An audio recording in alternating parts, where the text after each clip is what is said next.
தொடர்ந்து வந்து இந்த திருப்பரங்குன்றத்துல தீ வைத்த விவகாரத்துல அரோகரா சொல்லுங்க. முருகனுக்கு அரோகரா அரோகரா. அந்த விவகாரத்துல திமுக அரசு தொடர்ந்து எதிரான நிலைப்பாட்டில் இருந்தாங்க.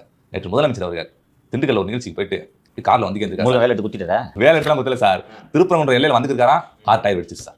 அந்நியாருக்கு தெரியும் இதோட விளைவு என்னன்றது. இவரும் திட்டத்தமா சாமி கும்பிடுவாரு, இருந்தாலும் அதெல்லாம் ஒன்றும் இல்லை அப்படின்லாம் இவர் நினைப்பாரு. அந்நியாருக்கு இதோட சகுனம் தெரியும்.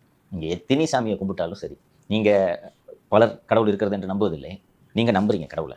இவ்வளோ அயோக்கியத்தனம் பண்ணிட்டு ஊரை கொள்ளையடிச்சிட்டு ஊர் பணத்தை அடித்து உலையில போட்டு ஊரில் இருக்கிற தாய்மார்களோட வைத்தறிச்சலெல்லாம் கொட்டிக்கிட்டு இந்த துப்புரவு தொழிலாளிங்க சாக்கடையிலெல்லாம் இறங்கி போராடுறாங்களே, அவர்கள் விடும் சாபம் உங்கள் குடும்பத்தை சும்மா விட்டு விடுமா? அதோட அறிகுறி தான். அந்த பேர் அது டயர்லாம் வெடிக்கல, அவர் ஏரியாவுக்குள்ள வந்தோட முருகன் வேலை எடுத்து சரக்குன்னு டயர்ல விட்டுருக்காரு. அதுதான் சார், வேற எந்த ஏரியாவில் நடந்திருந்தா கூட பரவாயில்ல சார். வாயை வச்சுக்கிட்டு சும்மா இல்லாமல் ஒரு மலை மேலே தீபம் கொளுத்துறத பொணத்தை எரிக்கிறதோட ஒப்பிட்டு பேசுறீங்க. எவ்வளோ எகத்தாலும் உங்களுக்கு. முதலமைச்சர் அப்படின்றதுனால டயர்லாம் கரெக்டாக மெயின்டெனன்ஸ் பண்ணிருப்பாங்க. என்ன பண்ணாலும் முருகன் வேலுக்கு முன்னாடி எந்த மிச்சலின் டயர் போட்டால் கூட தாங்காதுமா. என்னமா பேசுறீங்க?